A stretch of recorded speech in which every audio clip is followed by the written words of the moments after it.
जब मियाँ बीवी राजी तो क्या करेगा काजी।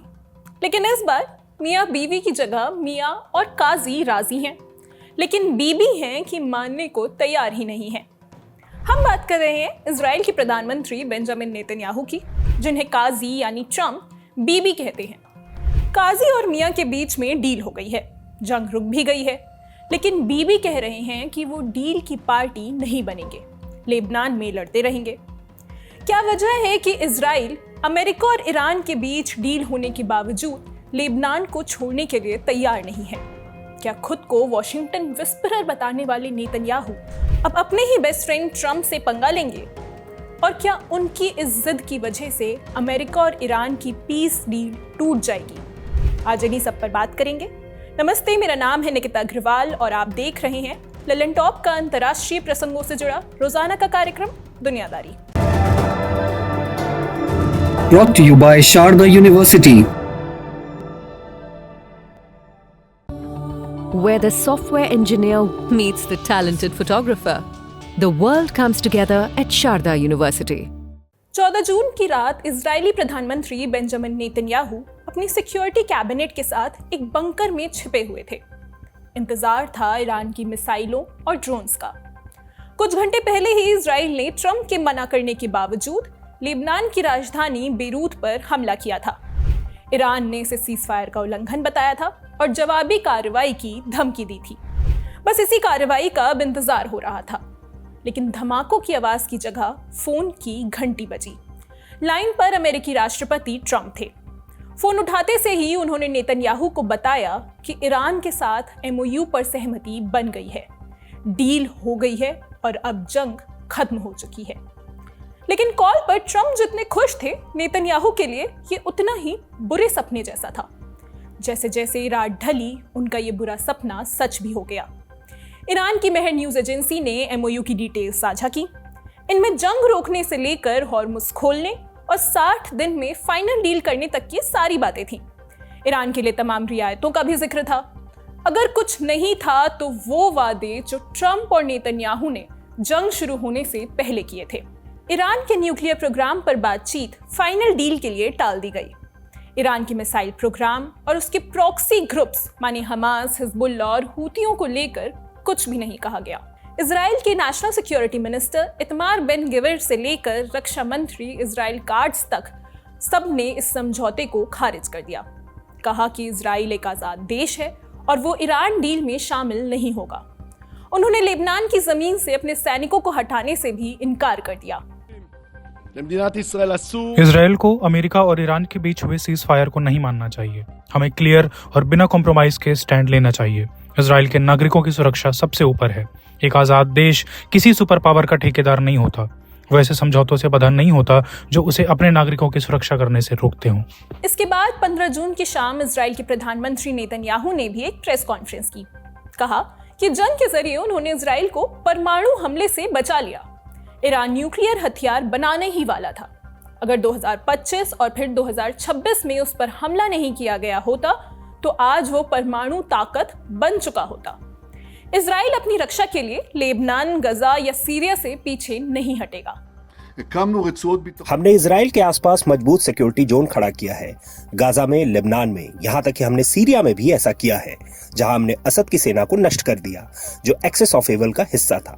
और मैं ये साफ कर देना चाहता हूं कि जब तक हमारे देश की सुरक्षा के लिए जरूरी होगा, हम इन सिक्योरिटी जोन में बने रहेंगे। नेतन्याहू ने बताया कि ऐसा कई बार हुआ है जब किसी मुद्दे को लेकर ट्रम्प और उनकी राय अलग अलग रही है। उन्होंने कहा, मैंने अपना पक्ष उनके सामने रखा। हमारे अपने मकसद हैं। पहला, इजराइल के लिए कोई परमाणु खतरा ना हो, और दूसरा, लेबनान। हमने वहां पर एक बफर जोन बनाया है और हम जब तक चाहें वहां रहेंगे। ईरान चाहता था कि हम पीछे हट जाएं, लेकिन ऐसा नहीं हुआ क्योंकि मैं अपनी बात पर अड़ा रहा। अमेरिका इस बात का सम्मान करता है।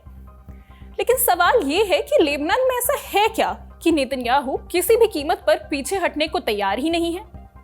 इसके लिए हमें उसकी लोकेशन समझनी होगी। नक्शा देखिए। इजराइल और लेबनान की सीमा केवल 81 किलोमीटर लंबी है। ये इजराइल की सबसे छोटी सीमाओं में से एक है। इजराइल लेबनान सीमा पर खड़े व्यक्ति जेरूसलम से ज्यादा बेरूत के करीब होगा, यानी उत्तरी इजराइल लेबनान की राजधानी के बेहद करीब है। यहीं से इजराइल की सुरक्षा चिंता शुरू होती है। इजराइल लेबनान सीमा पर बड़ा हिस्सा पहाड़ी और ऊंचाई वाले इलाकों से होकर गुजरता है। एक तरफ इजराइल की अपर गलीली पहाड़ियां हैं, दूसरी तरफ दक्षिणी लेबनान के ऊंचे पर्वतीय क्षेत्र। कुछ स्थानों पर तो इजरायली सड़कें लगभग सीमा रेखा से चिपकी हुई चलती हैं। मनारा बस्ती को ही ले लीजिए, ये सीधे बॉर्डर पर मौजूद है। इसके ऊपर लगभग 800 मीटर ऊंची पहाड़ी मौजूद है। इसका मतलब है कि अगर कोई दुश्मन उस ऊंचाई पर खड़ा हो तो वो नीचे मौजूद बस्ती को आसानी से निशाना बना सकता है। मनारा की ही तरह सीमा के पास इजराइल के कई कस्बे मौजूद हैं। इनमें रहने वाले 60,000 इजरायलियों को लंबे समय तक अपने घरों से दूर रहना पड़ा था। पिछले साल नवंबर में सीजफायर के बाद ये अपने घर लौट सके थे। फिर 2 मार्च 2026 को हिजबुल्ला ईरान जंग में शामिल हो गया। उसने उत्तरी इजराइल पर हमले शुरू कर दिए, जिसके बाद इजरायली सेना ने लेबनान के खिलाफ ऑपरेशन की शुरुआत की। इजराइल अपनी सुरक्षा के लिए साउथ लेबनान में 10 किलोमीटर गहरा बफर जोन बनाने की बात करता है। ये इलाका लेबनान की जमीन का लगभग 6% हिस्सा है। बफर जोन नकूरा से लेकर कफर शूबा कस्बे तक फैला हुआ है। ये लगभग 552 वर्ग किलोमीटर का इलाका है जिस पर इजराइल कंट्रोल करना चाहता है। इजरायली सेना इसे येलो लाइन कहती है। लेकिन ये पहली बार नहीं है जब इजराइल लेबनान में बफर जोन बना रहा है। 1967 की युद्ध में भी ऐसा ही कुछ हुआ था। तब इजराइल ने सीरिया के माउंट हरमन पर कब्जा कर लिया था। ये पहाड़ी अभी वाले येलो लाइन के ही एक छोर पर मौजूद है। 1981 में ये इलाका औपचारिक तौर पर इजराइल में शामिल हो गया था। 1982 से 2000 तक इजराइल ने दक्षिणी लेबनान में सिक्योरिटी जोन बनाए रखा। इजरायली सेना वहां मौजूद रही। बाकी पहाड़ी इलाकों की तरह ही माउंट हरमन की सबसे बड़ी ताकत इसकी ऊंचाई है। यहाँ से इजराइल एक साथ दक्षिणी लेबनान, दक्षिणी पश्चिम सीरिया और उत्तरी घाटियों पर नजर रख सकता है। फिर साल 2000 में उसने अपनी सेना वापस बुला ली और उस क्षेत्र को छोड़ दिया। उस समय कई लोगों को लगा कि इससे सीमा पर तनाव कम होगा, लेकिन हुआ इसका ठीक उल्टा। अगले कुछ सालों में हिजबुल्ला ने इस इलाके पर अपनी पकड़ बना ली। नए हथियारों और लड़ाकों को तैनात कर दिया गया। अब नेतन्याहू किसी भी हाल में उस गलती को दोहराना नहीं चाहते हैं। लिहाजा मार्च 2026 से लेबनान में इजराइल का ऑपरेशन जारी है। इसमें अब तक 3200 से ज्यादा लोगों की मौत हो चुकी है। बमबारी और डर की वजह से अब तक 12 लाख से ज्यादा लोग बेघर हो चुके हैं। लेकिन अब ट्रंप के सामने हिजबुल्ला से बड़ी चुनौती ईरान डील और ट्रंप की वार्निंग बनती जा रही है। 16 जून को भी ट्रंप ने नेतन्याहू को लेबनान के मुद्दे पर वार्निंग दे दी। कहा, मेरे नेतन्याहू से बहुत अच्छे रिश्ते हैं, लेकिन अब उन्हें लेबनान में समझदारी से काम लेना होगा। इजराइल ने लेबनान और हिजबुल्ला के मुद्दे को जिस तरह संभाला, मैं उससे बिल्कुल भी खुश नहीं हूँ। उन्हें ये काम बहुत जल्दी खत्म कर देना था। अब इसका असर ईरान डील पर पड़ सकता है। मुझे लगता है कि इजराइल को अब ये मसला सीरिया को सौंप देना चाहिए। वो इसे बेहतर ढंग से संभाल सकते हैं। हमारे रिश्ते बहुत अच्छे रहे हैं, लेकिन मुझे ये बिल्कुल पसंद नहीं आया कि नेतन्याहू ने इतना बड़ा हमला कर दिया जबकि मामला बहुत छोटा था। कुछ ड्रोन छोड़े गए थे बस। फिर उन्होंने जो जवाबी हमला किया, मैंने उसकी तस्वीरें देखी। मैंने देखा कि बम कहाँ गिरा। वो हमला जरूरत से ज्यादा था। कभी कभी आप हद से ज्यादा भी चले जाते हैं और यहाँ वही हुआ। लेकिन फिर भी हमारे संबंध बहुत प्रभावी रहे हैं। अमेरिका के बिना आज इजराइल नहीं होता, मेरे बिना भी इजराइल नहीं होता, क्योंकि मुझसे पहले कोई राष्ट्रपति वो करने को तैयार नहीं था जो मैंने किया। लेकिन अब बीबी को लेबनान के मामले में ज्यादा जिम्मेदारी दिखानी होगी। हाल के महीनों में ट्रंप और नेतन्याहू में कई बार इस तरह के टकराव देखे गए हैं। जून की शुरुआत में दोनों नेताओं के बीच फोन पर गाली गलौज तक हो गई थी।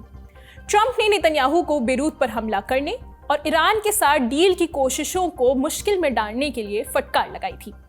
उस दिन नेतन्याहू ने हमले रोक दिए थे, लेकिन ये विराम ज्यादा समय नहीं चला। करीब एक हफ्ते बाद ही इजराइल ने फिर से बेरूत को निशाना बनाया था। इस कार्रवाई के बाद ईरान ने भी इजराइल पर मिसाइल हमले किए थे। हालात इतने खराब हो गए थे कि ट्रंप को बीच बचाव करना पड़ा था। अमेरिका ईरान समझौते के ऐलान से कुछ घंटे पहले भी इजराइल ने लेबनान की राजधानी पर हमला किया था। इस पर भी ट्रंप गुस्सा गए थे और उन्होंने नेतन्याहू को पागल कह दिया था। तो क्या नेतन्याहू अब लेबनान पर हमला करके फिर से ट्रंप से पंगा लेंगे? अगर ऐसा होता है तो इस बार ट्रंप क्या करेंगे? जानकारों से समझते हैं।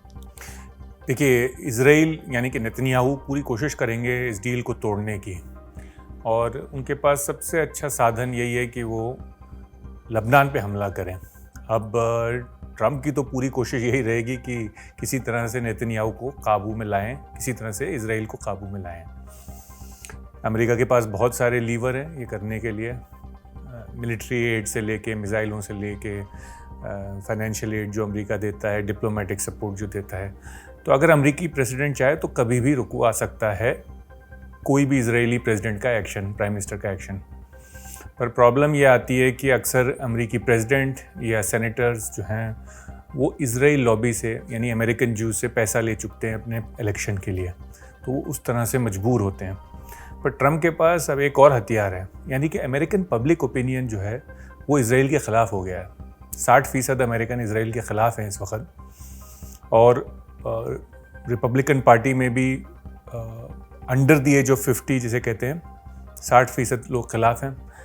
डेमोक्रेट में तो 80% अंडर द एज ऑफ 50 जो हैं वो खिलाफ हैं इजराइल के। तो ट्रम्प उसको एक लेवरेज की तरह, एक हथियार की तरह इस्तेमाल कर सकते हैं नेतन्याहू पे प्रेशर डालने के लिए, इजराइल पे प्रेशर डालने के लिए। इस पूरे घटनाक्रम की टाइमिंग भी बहुत इंटरेस्टिंग है। ये सब ऐसे समय हो रहा है जब नेतन्याहू की अपनी लोकप्रियता भी पहले जैसी नहीं रही है। इजराइल में अक्टूबर से पहले आम चुनाव होने हैं। हाल के सर्वे बताते हैं कि बहुत से लोग अब नेतन्याहू को फिर से प्रधानमंत्री बनते देखना नहीं चाहते हैं। कई पोल्स में यह भी दिखा है कि उनकी पार्टी और उसके सहयोगियों के पास अगली सरकार बनाने लायक बहुमत नहीं है। यानी अगर अभी चुनाव हो जाएं तो नेतन्याहू के लिए सत्ता में बने रहना मुश्किल हो सकता है। इजराइल के पूर्व प्रधानमंत्री नेफ्ताली बेनेट भी मुकाबले में नेतन्याहू से आगे चल रहे हैं। जून में हुए एक सर्वे में 43% लोगों ने बेनेट को प्रधानमंत्री पद के लिए बेहतर ऑप्शन माना था, जबकि 39% लोगों ने नेतन्याहू को चुना था। ऐसे में अगर लेबनान के मुद्दे पर भी इजराइल को पीछे हटना पड़ा तो ये नेतन्याहू के लिए बड़ी हार मानी जा सकती है। तो क्या अपनी कुर्सी बचाने के लिए नेतन्याहू अमेरिका से इजराइल के सालों के रिश्तों को ताक पर रख देंगे? क्या इजराइल के हमलों की वजह से अमेरिका ईरान डील भी टूट सकती है? एक्सपर्ट से सुनिए। नेतन्याहू एक पेचीदा मामले में फंस चुके हैं, क्योंकि उनका इलेक्शन, यानी इजराइल का जनरल इलेक्शन अक्टूबर में होने वाला है। तो उनको पता है कि अगर वो मान जाएं ट्रम्प की बात और हमला ना करें तो ऑपोजिशन से बहुत प्रेशर बन रहा है उनके ऊपर। यानी कि ये मानना गलत है कि सिर्फ नेतन्याहू आक्रामक हैं इजराइल में। पूरी इजराइल की पब्लिक ही इस वक्त आक्रामक है हिजबुल्लाह, ईरान के प्रति, और ऑपोजिशन तो और भी ज़्यादा। बल्कि नेतन्याहू की जो ऑपोजिशन में हैं, जैसे लपीद हैं और ये बेनेट हैं, ये और भी ज़्यादा खिलाफ हैं ईरान के। कह रहे हैं कि आपने क्या हासिल किया, ना तो आप रजीम चेंज करवा पाए, ना आप मिसाइलें कंट्रोल कर पाए ईरान की, ना उसके प्रॉक्सीज़ को रोक पाए, तो आप फेल हो चुके हैं। तो नेतन्याहू भी प्रेशर में हैं किसी तरह से कि कुछ दिखा पाएँ उन्होंने कुछ अचीव किया है। तो वो जंग और चाहते हैं, और उनके इलेक्टोरल चांसेस भी, उनके इलेक्शन के चांसेस भी उसी से बेहतर होते हैं। तो देखना पड़ेगा कि नेतन्याहू अपने इलेक्शन को ज़्यादा तरजीह देते हैं या अमेरिका का जो प्रेसिडेंट है, जो उनके ऊपर दबाव बनाए हुए, उसकी बात ज़्यादा सुनते हैं। बल्कि एक और भी चीज़ है कि वो ये भी दिखाते हैं इजरायली पब्लिक को कि मैं प्रेसिडेंट ट्रम्प का बहुत अच्छा दोस्त हूँ, इसलिए मुझे वोट दो। अगर वो ऐसा ना दिखाएं और उनकी अनबन हो जाए ट्रम्प के साथ, तो उसका भी एक इलेक्शन पे असर पड़ सकता है उनके। बड़ी खबर यहीं तक, अब सुर्खियों की बारी। तारीख 15 जून, सोमवार का दिन, अमेरिका के लॉस एंजल्स के सोफी स्टेडियम में ईरान की फुटबॉल टीम मैच खेलने उतरी। ईरान में तकरीबन 4 महीने से जंग का माहौल है, लेकिन जिस तरह ईरान की टीम खेली उसे देखकर लगा मानो वो 90 मिनट के लिए सब कुछ भूल गई। मैच का स्कोर कार्ड भी यही बताता है। विपक्षी न्यूजीलैंड की टीम को ईरान ने जबरदस्त टक्कर दी और मैच को 2-2 की बराबरी पर खत्म कर दिया। लेकिन मैच के इर्द गिर्द जो कुछ हुआ वो अब ज्यादा चर्चा में है। मैच से पहले ही इसे लेकर विवाद शुरू हो गया था। असल में लॉस एंजलिस में बड़ी संख्या में ईरानी मूल के लोग रहते हैं। इनमें अधिकतर लोग ईरान की मौजूदा इस्लामिक शासन के विरोधी माने जाते हैं। कई लोग ईरान के पिछले राजशाही शासन के समर्थक भी हैं। मैच से पहले ही ईरानी अमेरिकन लोगों ने इसका विरोध शुरू कर दिया था। विरोध प्रदर्शनों की चेतावनी भी दी गई थी। उनका मानना है कि ये ईरान की टीम नहीं बल्कि मौजूदा इस्लामिक शासन की टीम है। इसे देखते हुए मैच के पहले सुरक्षा की कड़ी तैयारी की गई थी। स्टेडियम में राजनीतिक झंडे ले जाने पर रोक लगा दी गई थी, आसपास विरोध प्रदर्शन करने पर मनाही थी। पूरे शहर में सिक्योरिटी बढ़ा दी गई थी। खासकर स्टेडियम के आसपास हाई सिक्योरिटी जोन था। लोगों के मूवमेंट पर नजर रखी जा रही थी। ईरान ने भी चेतावनी दी थी कि अगर स्टेडियम में अनौपचारिक झंडे लहराए गए तो इसे बीच में ही रोक दिया जाएगा, यानी मैच को बीच में रोक दिया जाएगा। इन सब के बीच मैच शुरू हुआ। स्टेडियम के अंदर ईरानी मूल के 2 तरह के लोग मौजूद थे। एक जो ईरान के मौजूदा शासन के समर्थक थे, उनके हाथों में इस्लामिक रिपब्लिक ईरान का झंडा था जिस पर अल्लाह लिखा हुआ था। दूसरे वो लोग थे जो ईरान की 1979 की इस्लामिक क्रांति से पहले वाला झंडा लेकर आए थे। उस पर शेर और सूरज बना हुआ था। ईरान का विपक्ष भी इसी झंडे का इस्तेमाल करता है। लेकिन जैसे ही मैच शुरू हुआ, दोनों गुट के लोग एक हो गए, साथ मिलकर टीम को चीयर किया। ईरानी टीम के गोल करते ही स्टेडियम ईरान ईरान के नारों से गूंजने लगा। सोचिए एक बार, अमेरिका में ईरान ईरान के नारे लग रहे थे, लेकिन स्टेडियम के बाहर एक तीसरा गुट भी था जो हाथों में तख्तियां लेकर विरोध प्रदर्शन कर रहा था। ये लोग थे तो ईरानी मूल के ही, लेकिन उनके हाथ में झंडा इजराइल का था। ये लोग ईरान के शाही परिवार के वारिस और विपक्षी नेता रजा पहलवी के सपोर्ट में नारे लगा रहे थे। अमेरिकी राष्ट्रपति डोनाल्ड ट्रंप से दोबारा ईरान पर हमला करने की अपील कर रहे थे। लाउडस्पीकर से कह रहे थे, president Trump finish the job, यानी ट्रंप अपना काम पूरा करिए। प्रदर्शनकारियों ने ईरान के समर्थित गुट हमास और हिजबुल्लाह के खिलाफ भी नारेबाजी की। एक प्रदर्शनकारी के हाथ में बैनर था जिस पर ईरानी टीम के खिलाड़ियों के चेहरे पर लाल रंग से क्रॉस का निशान बना था।